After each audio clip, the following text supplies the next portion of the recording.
Oba Femi did what many thought was impossible. He defeated Brock Lesnar inside Hell in a Cell at SummerSlam, sending the Beast incarnate into retirement. But what happened after Raw went off the air might be even more significant than what we saw on television. The Undertaker himself appeared backstage to congratulate the new ruler of WWE, but his message came with a chilling warning about Paul Heyman that could change everything. Before we dive into this exclusive backstory, make sure you're subscribed to Wrestle Breakdown. Let's rewind to SummerSlam Night 1 in Minneapolis. Oba Femi and Brock Lesnar tore each other apart inside Hell in a Cell in what can only be described as a war of attrition. Lesnar, fighting in his hometown, unleashed everything. He had multiple German suplexes, F5 South, and even a tombstone piledriver in an apparent nod to The Undertaker, but Femi refused to stay down. The ruler kicked out of 3 consecutive F5s and finally put Lesnar away with his devastating fall from grace finisher. After the match, something unprecedented happened. Brock Lesnar, the most intense and intimidating force in WWE history, broke character. He grabbed a microphone, shook Femi's hand, and declared that he was the past and Femi was the future.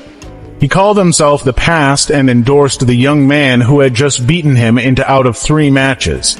It was a passing of the torch moment that reminded many of when Lesnar himself ended The Undertaker's legendary WrestleMania streak.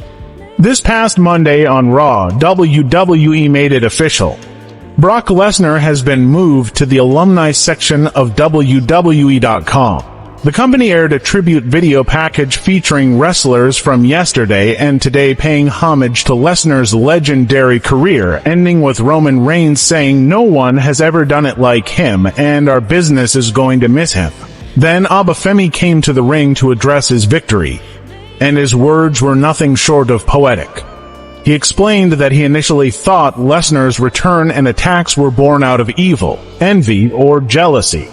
But with wisdom and hindsight, he realized it was all a test. The question going into WrestleMania was, can Oba Femi swim? Femi declared that question was answered very, very quickly. But then going into SummerSlam, the question changed. It went from can you swim to how long can you hold your breath? And that's what Brock did.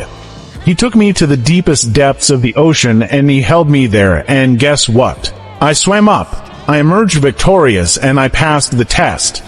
Now the Beast can finally rest, but here's where the story gets truly fascinating. After Raw went off the air, a legendary figure made his presence felt backstage. The Undertaker, who has been watching Femi's rise with great interest, sought out the ruler to offer his personal congratulations. According to sources close to the situation, The Undertaker told Femi that what he accomplished was nothing short of legendary. He compared Femi's victory over Lesnar to his own historic battles with the Beast. Taker knows firsthand what it's like to stand across the ring from Brock Lesnar, and he recognized the magnitude of what Femi had achieved. He spoke of his own WrestleMania 30 defeat to Lesnar and how that moment forever changed his perspective on the business. For Taker to personally seek out Femi and offer his respect speaks volumes about how highly he views the young champion's potential. But then The Undertaker's tone shifted dramatically. The dead man's expression grew serious, and he looked Femi dead in the eyes before delivering a warning that should send chills down the spine of every WWE superstar. The Undertaker told Femi that while he had conquered the Beast, a new and potentially more dangerous threat was lurking in the shadows. Paul Heyman. The Undertaker knows Paul Heyman better than almost anyone. He's witnessed firsthand how Heyman operates, how he manipulates, and how he always puts his own interests first. The dead man warned Femi that Paul Heyman is a dangerous man whose loyalty belongs to no one. Heyman doesn't serve his clients, he uses them. He's been the advocate for some of the biggest names in wrestling history, Brock Lesnar, CM Punk, Roman Reigns, and Big Show, and in almost every case, he's eventually turned on them when it suited his purposes. Taker pointed out that Heyman's alliances are temporary, his promises are empty, and his only true allegiance is to himself and his own survival. Remember WrestleMania 41, Paul Heyman shocked the world by betraying both Roman Reigns and CM Punk in the main event. He pledged his loyalty to both men, only to abandon them when the moment was right for his own agenda. This is a man who looks out for nobody but himself. He's not called the wise man because he's wise for his clients, he's wise for himself. Taker emphasized that Heyman has a pattern of finding rising stars, latching onto them like a parasite, and draining them of everything they have before discarding them when a better opportunity presents itself. The Undertaker's warning couldn't come at a more critical time. During Raw, Paul Heyman was already lurking around Oba Femi, and Braun Breaker of the Vision was seen approaching Heyman backstage to ask about Femi's whereabouts. The pieces are moving on the chessboard, and Heyman is positioning himself to be at the center of it all.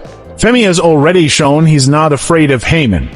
In the weeks leading up to SummerSlam, Femi interrupted Heyman's promos, dismissed his warnings, and even told him to thank Brock Lesnar for him. He brushed aside Heyman's claims that Lesnar was a mountain he couldn't climb. But The Undertaker's warning suggests that Femi needs to be more than just dismissive, he needs to be genuinely cautious.